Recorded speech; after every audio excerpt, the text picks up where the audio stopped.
자, 이제 국내 코로나19 확진자 숫자가 4,000명을 넘어섰습니다. 이틀 만에 또 2배로 이 국내 확진자 숫자가 늘어났는데요. 자, 김 기자 어떻습니까? 아까 오늘 오전을 기점으로 해서 확진자 숫자가 이제 4,000명을 넘어선 겁니까? 그렇습니다. 이제 확진자 증가 속도나 숫자가 늘어나는 상황이 조금 우려스럽다고 몇 번 계속 반복적으로 말씀드리게 되는데요. 확진자 숫자가 4,000명이 넘었습니다. 예. 오늘 오전 기준 숫자고요.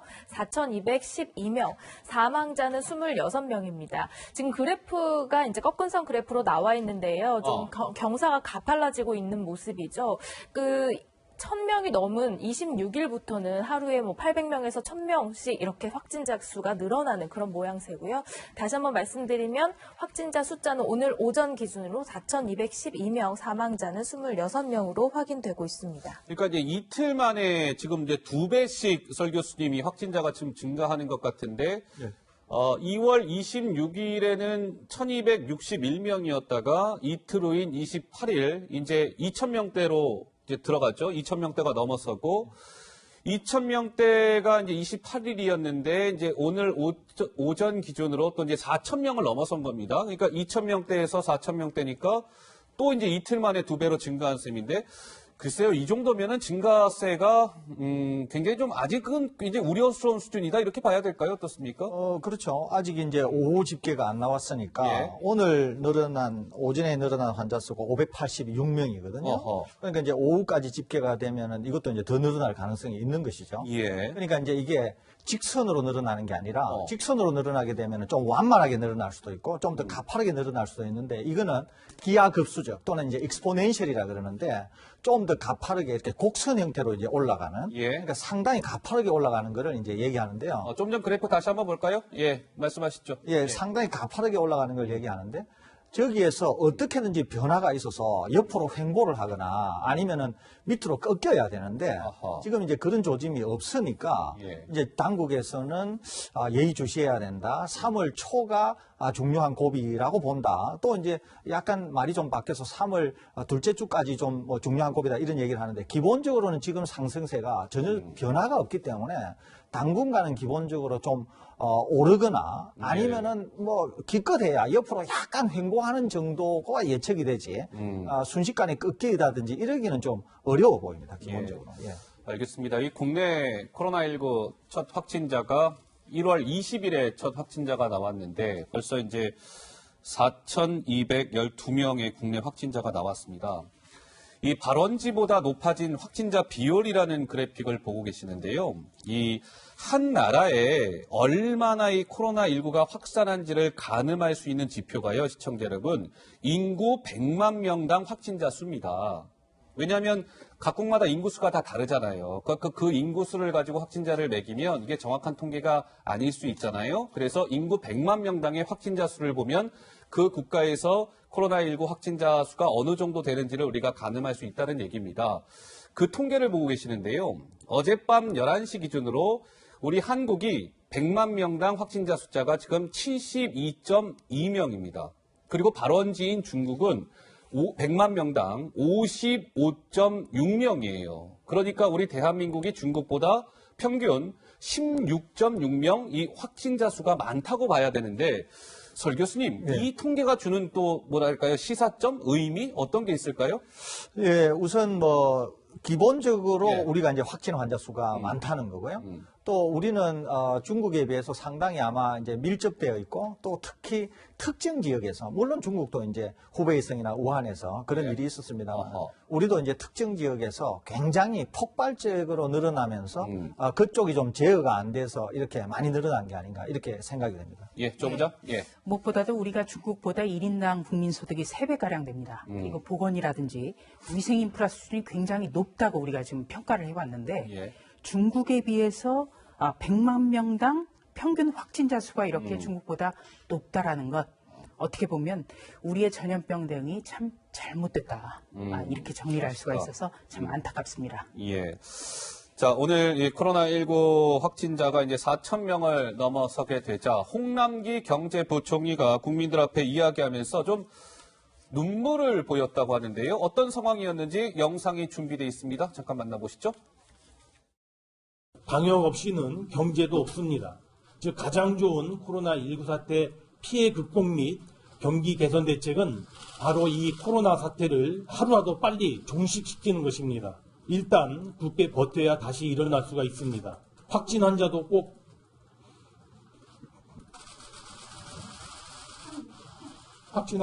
꼭 이겨내셔야 다시 일어설 수 있고 지금 어려운 소상공인도 더 버텨야 다시 일어설 수가 있습니다. 네, 홍남기 경제부총리 약간 울먹이는 모습을 보였죠.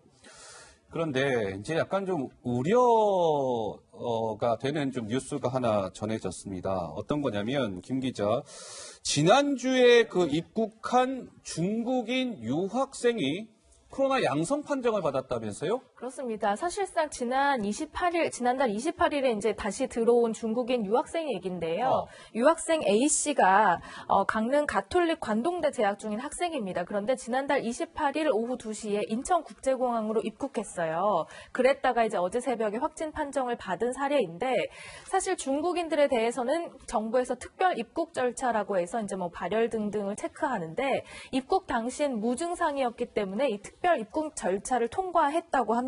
사실상 이 절차를 거쳤지만 확진 가능성이 있는 환자를 걸러내지 못한 셈인데요. 이 학생 입국 하루 전에 청와대 얘기를 한번 들어보시죠. 당국의 특별 입국 절차가 실효적으로 작동하고 있습니다. 중국 전용 입국장을 별도로 만들고 소득과 발열 체크를 하고 있습니다. 촘촘한 방역망을 가동하기 시작한 2월 4일 이후 중국에서 들어와 확진 판정을 받은 사람이 현재까지 확인되지 않았는데 입국을 전면 봉쇄하는 것은 실익이 없다는 판단입니다. 그러니까 이제 지난주에 입국한 중국인 유학생이 급기야 이제 코로나19 양성 판정을 받았다는 건데 전문가들은요 좀 이런 얘기를 좀 하고 있더군요. 한번 보시죠. 전병률 전 질병관리본부장은 이런 얘기합니다. 국내에 입국한 중국인 수만 명 가운데 무증상 감염자, 이 경증의 환자가 수백 명 섞여 있다는 사실이 이번 이 건이 간접적으로 지금 입증해주고 있는 겁니다. 김우주 교수, 입국 제한 없는 현 방역 체계로는 A씨, 조금 전에 얘기한 그 A씨와 같은 입국자를 걸러낼 수가 없습니다. 이런 전문가들의 얘기가 나오는데 설 교수님 의견은 어떠신지요? 네, 이제 이게 우리가 우려하던 일인데요. 이제 중국 유학생이 한 7만 명 정도 되고 이 학생들이 이제 입국을 하게 될 때를 우리가 늘 이제 굉장히 국면이 전환이 될 수 있는, 바뀔 수 있는 그런 위험한 상황이 될 수 있다. 이런 얘기는 이제 전문가들이 계속 많이 했었습니다.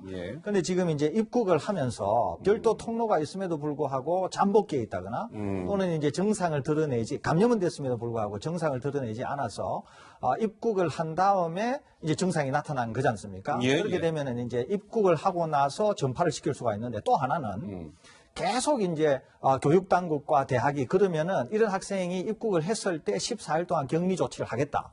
그러면 이 학생이 들어와서 전혀 누구를 접촉하지 않고 격리 조치를 14일 동안 하면 문제가 또 없을 수는 있어요. 사실은 남에게 전파를 안 시키니까.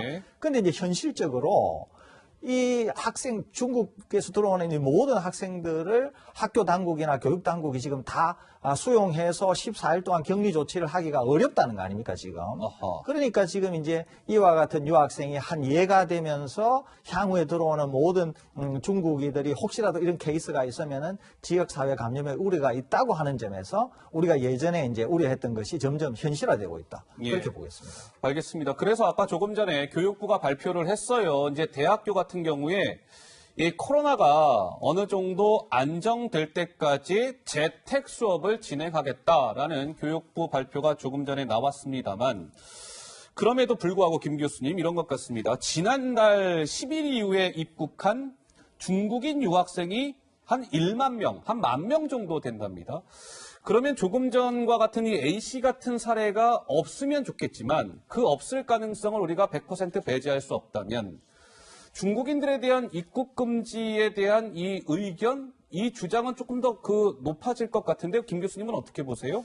저는 그런 지적들에 대해서는 이제 충분하게 검토하고 또 지켜볼 필요가 있다고 봅니다. 대신에 지금 제가 있는 학교도 마찬가지로 대진대학교, 이제 2주 연기를 했고요. 예. 2주 그 이후에 또 2주는 이제 온라인으로 유튜브로 이제 동영상을 찍어서 학생들에게 이 강의라는 온라인으로? 그렇죠. 그래서 한 달 정도의 이제 시간을 버는 방식으로 이제 그런 위험을 최대한 줄이겠다는 그런 각 대학들이 상당히 많은 대학들이 그렇게 추진을 하고 있는 것으로 압니다. 예. 더불어서 지금 학생들이 중국에서 온 학생들이 지금 많이 들어오고 있는데요. 도리어 상당수 학생들이 지금 휴학을 도리어 한국에 들어오지 않겠다. 왜냐하면 한국에 아까 봤지만 우리가 중국보다 더 많은 그런 발생률이 나타나고 있지 않습니까? 예. 그런 측면에서 이제 상당수의 학생들이 한국이 도리어 위험하다, 들어오지 않겠다는 학생들이 상당히 있는 것 같고요. 대신에 국내에 들어오는 중국 학생들 굉장히 또 조심을 하는 것 같습니다. 그러니까 2주간의 자가격리라든가 이런 것들도 상당히 잘 지키는 것 같고요. 제가 최근에 그쪽 관련해서 왔던 학생들 일부를 또 볼 기회가 있었거든요. 예.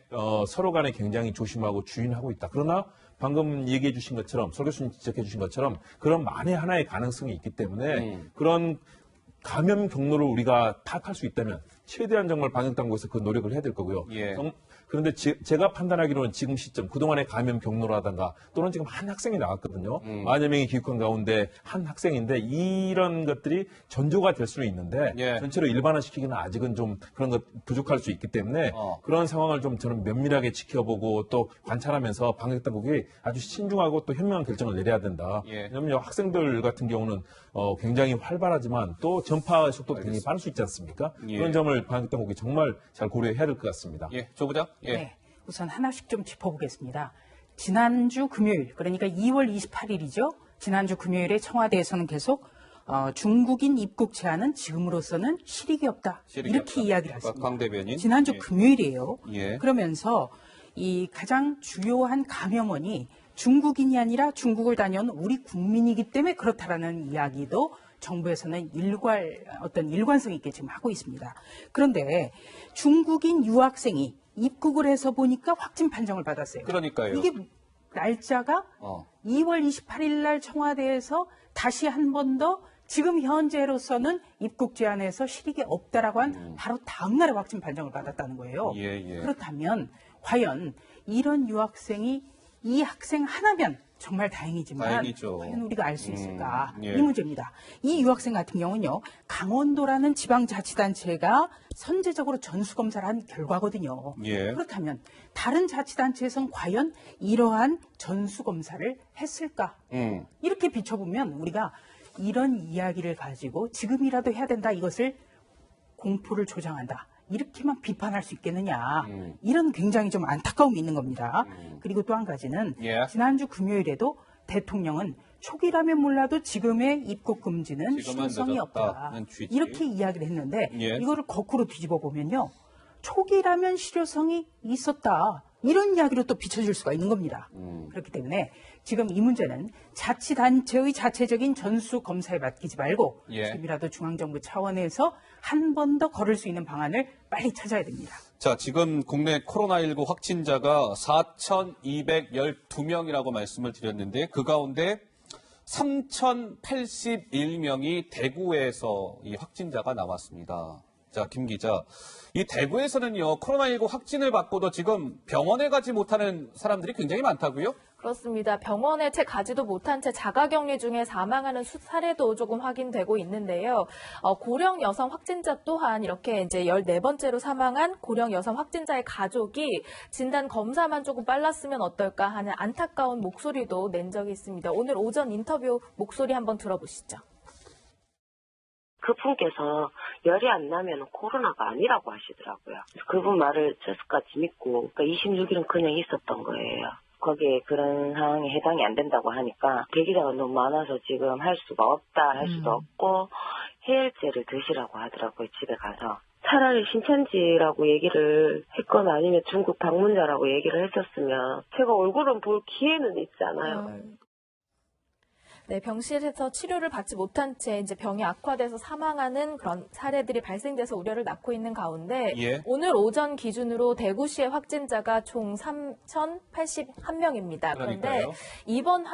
입원한 환자는 1,050명이지만 자가 대기, 그러니까 자택에서 대기하고 자가 격리하는 사람이 2,008명. 그러니까 전체 확진자 중에 3분의 2가 자가 대기를 하고 있는 좀 안타까운 현실이라는 얘기가 나오고 있습니다. 그러니까 전체 확진자 가운데 대구의 지금 확진자들 이야기입니다. 이제 대구의 확진자 3분의 2가 병원에 가지 못하고 지금 자가에서 대기하고 있다, 이런 얘기인데요. 급기야 어제 정부가 이런 좀 어려움이 계속되자 무언가 대책을 발표했습니다. 그 목소리가 준비되어 있습니다. 이어서 들어보시죠. 경증 환자는 생활치료센터에 들어가 의료진이 상시적으로 모니터링을 하며 보호를 받게 됩니다. 대구 경북 지역의 경우 경증 환자 입소가 가능한 치료센터를 금주 중 최대한 확대할 계획입니다. 그런데 이 확진자가요, 22배 차이가 나는데 대응 규정은 우리 정부가 그대로 적용하다 보니까 이게 지금 이 자가격리하는 사람들이 그만큼 많아진 거 아닙니까? 병원도 못 가고 있는 거 아닙니까? 이제 이런 지적이 나오는 건데요. 2015년으로 한번 가보시죠. 메르스 기억하시죠? 그때 대한민국의 이 확진자 숫자가 186명이었습니다. 사망자 수는 38명이었고요. 그런데 코로나19 한번 보세요. 지금 오늘부로 지금 4,212명이 확진자 수는 뭐 비교도 안 될 정도로 굉장히 많죠. 사망자 수는 지금 코로나19가 26명입니다. 최재욱 교수 말하길 메르스 때 쓰던 그 규정 하나 제대로 못 바꿔서 시스템이 마비되면 되겠습니까? 라는 얘기를 하는데 우리 설 교수님, 최재욱 교수의 지적과 지금의 이 상황은 뭐 어떻게 봐야 되는 겁니까? 저는 전적으로 이 최재욱 교수님 말씀에 동의합니다. 예. 그런 측면이 있습니다. 근데 약간 우리가 돌아봐야 될 것은 뭐냐면은, 메르스 때는 실제로 확진 환자가 186명밖에 되지 않았고 사망 환자는 38명밖에 되지 않았어요. 그런데 이제 그 당시에는 굉장히 중증을 보였습니다, 환자가. 예. 그렇기 때문에 환자를 즉시 격리 조치하고 개별 병상으로 격리하면서 집중 치료를 하는 게 필요했었거든요. 예. 그런데 이제 지금의 이 코로나19는 확산이 훨씬 넓은 거예요, 이게. 그러는데 우리가 초기에는 얼마나 사망하는지를 모르고 이것이 마치 메르스 때처럼 굉장히 병증을 심각하게 일으키면서도 확산이 있지 않겠나, 이런 이제 초기 우려가 있어서 초기 때부터 이제 확진이 되면은 음압병상에 격리하고 집중치료에 들어가고 이랬었거든요. 그런데 초기에 1번부터 28번째 환자까지는 잘 했는데 어떻게든지 간에 관리가 잘 됐어요. 그런데 31번째 환자부터 폭발적으로 늘어나면서 환자가 너무 많아지다 보니까 1번부터 28번째까지 했었던 메르스 대응하고는 전혀 맞지가 않는 거예요. 그러니까 그때는 이제 중대본도 가동이 되고 범정부 대책기구도 가동이 되고 하면서 좀 더 현황을 제대로 파악하고 해서 신속히 조치가 일어나서 생활치료센터나 이런 것들이 만들어지고 경증, 중증 나누고 하는 것들이 좀 더 시스템에 맞게 좀 더 선제적으로 이루어졌어야 되는데 그게 안 되니까 이제는 메르스 때의 적용 방침을 가지고는 전혀 적용을 할 수 없는 환자가 너무 많아지고 우왕좌왕하고 이러면서 이제 어려움에 빠졌다, 이렇게 볼 수 있거든요. 그러니까 이제는 코로나19에 대해서 중국의 결과도 우리가 좀 알고 우리도 폭발적인 환자가 늘어나게 되면 어떻게 대응을 해야 되나 하는가에 대해서 이제 좀 알았으니까 지금부터라도, 늦기는 합니다만은 지금부터라도 이제 좀 더 선제적으로 대응을 해야 되지 않을까, 이렇게 판단이 됩니다. 예, 알겠습니다. 자, 그런데 우리 정부는 어제 이제 이런 얘기를 했습니다. 앞으로 이 코로나19와 관련해서 한 2주 정도가 굉장히 중대한 고비가 될 것 같다라고 얘기했는데, 김 기자, 이 얘기가 어제가 아닌 또 과거에도 나왔다는데 이게 무슨 얘기입니까? 네, 코로나 사태가 생각보다 장기화되고 있고 아까 말씀하신 대로 확산세가 이제 좀 멈출 기미가 보이지 않으면서 이런 비슷한 말이 계속해서 과거부터 반복되고 있다는 얘기입니다. 과거부터 어떤 얘기가 나왔었는지 직접 들어보시죠. 중국의 감염이 계속 확산되고 있어 지금부터 일주일에서 열흘 정도가 정말 중요한 고비가 될 것이라고 판단하고 있습니다. 코로나19 사태가 중대한 분수령을 맞았습니다. 지금부터 며칠이 매우 중요한 고비입니다. 코로나19의 전국 확산 가능성은 여전히 상존한다고 평가하며 앞으로 1, 2주가 중요한 분수령이 될 것입니다. 네, 정부는 지난달 3일부터 계속해서 이제 일주일에서 열흘 정도가 중요한 고비다. 또 지난달 23일에는 지금부터 며칠이 매우 중요하다. 또 어제도 앞으로 1, 2주가 중요한 분수령이다 할 정도로 계속해서 이제 좀 고비를 맞고 있는 상황인데 확산세가 계속되고 있어서 좀 우려가 나오는 그런 상황입니다. 그러니까 지난달 3일부터 계속 일주일에서 열흘 정도가 고비다라는 게 지금 이 메시지가 지금 반복되고 있는 거예요. 어제 박능호 장관이 또다시 앞으로 2주가 또 중요한 분수령이다라고 얘기했는데 설 교수님 어떻습니까? 이 계속 일주일에서 열흘 정도가 고비다라는 얘기가 한 달 전부터 반복되고 있는데 이제 정말 한 1, 2주 정도가 고비가 맞는 겁니까? 아니면 또 연장될 수 있는 겁니까? 충분히 연장이 될 수 있는데요. 제 개인적으로는 제가 이제 정부 당국이 3월 초가 굉장히 중요하다. 이런 얘기를 했는데 저는 3월 초보다는 돌아오는 일요일까지가 중요하다. 저는 이렇게 얘기를 했었거든요. 일요일까지. 네, 돌아오는 일요일까지 확산세에 확실히 변화가 있으면은 이제 뭔가 효과가 있는 것이고, 예. 그러지 않으면은 좀 더 어려운 국면이 될 거다. 이렇게 저는 예측을 하고 있는데요. 그게 왜 그러냐면은 우선 신천지 대구교회에서 폭발적으로 환자가 늘어났는데 이때의 예배가 2월 16일입니다. 예. 그러면은 3월 초가 되면은 이게 대충 한 2주 정도가 돼요. 그러면 이제 잠복기 이렇게 되면서 뭔가 이제 변화가 있을 거다 이렇게 보는 거고 또 다른 하나는 우리가 심각으로 격상을 하면서 총력 대응을 한 게 이제 한 2주 정도가 되면은 이게 한 3월 초 정도 됩니다. 이제 또 그다음에 하나는 대구 경북 지역에 기본적으로 환자가 많은데 여기 지역은 이미 그 지역민들이 환자가 너무 많으니까 스스로 격리 조치를 하게 되고 또 이제 사회적 거리두기라고 하는 일종의 캠페인이랄까요? 이런 것들 때문에 격리 효과가 있어서 그게 대충 드러나는 시기가 이제 3월 초가 되는 겁니다. 또 다른 하나는 대구 신천지 교회나 신천지 교회 관련된 분들의 검사 결과가 나오는 것도 3월 초 정도 돼요. 그러면은 그런 결과들을 다 묶어서 이제 3월 초에서 어떤 변화가 생기지 않을까라고 하는 게 이제 이 방역 당국에서 계속 얘기하는 것들인데 이게 생각보다는 이게 그래프가 이게 확진 환자 나오는 그래프가 상당히 가파르고 아무런 변화가 없는 거예요, 이게. 그러다 보니까 이제 자꾸 이게 계속 미뤄지는 감이 있는데 저는 이런 거를 다 감안해서 이번 주 주말까지 어떤 변화가 있으면은 총력 대응한 어떤 결과가 나타나면서 상승 곡선이 좀 꺾일 수 있으면은 이제 뭔가 변화가 있다고 보는 거고 그러면은 총력 대응의 효과를 보는 거죠. 만일에 그렇지 않다고 하면 지금 이런 기조에도 불구하고 변화가 없기 때문에 이때는 상당히 어려운 국면에 빠지면서 심지어는 다소 장기전으로도 갈 수 있다. 저는 이렇게 보고 있습니다. 근데 설 교수님, 지금 우리 자막에도 나오고 있는데 이 정부가 사회적 거리두기를 당부했다는데 이 사회적 거리두기라는 게 뭐 어떤 걸 말하는 거예요? 기본적으로 모임을 하지 말고 모임 자제하고 그렇죠. 웬만하면 모임을 자제하고 웬만하면 만나는 것을 자제하자. 이게 이제 사회적 거리두기라고 볼 수 있습니다. 그렇군요. 예, 조 부장 말씀하세요. 네, 우선 지금 상황을 딱 압축해서 요약을 하자면 우리의 의료 대응 체계가 확산세를 따라가기가 어렵다. 그래서 어제 현재 시점으로 이 병상을 기다리다가 집에서 대기하다 숨진 분만 네 분이에요. 네. 그래서 어제 코로나19 대응 지침을 개정해서 오늘부터 적용을 합니다. 그러니까 다시 말해서 한마디로 만시지탄이다. 이렇게 정리를 할 수가 있겠습니다. 근데 정말 아쉬운 게요. 어떤 게 그동안 학계에서는 이 지침을 바꿔야 된다는 권고를 여러 차례 했거든요. 가령 이 범학계 코로나 대책위원회 같은 경우에는 장기전이 필요하다. 경증과 중증을 분리해야 된다. 이런 권고를 한 게 2월 22일이었습니다. 그리고 대한의사협회에서도 2월 28일 날 같은 취지의 권고를 했어요.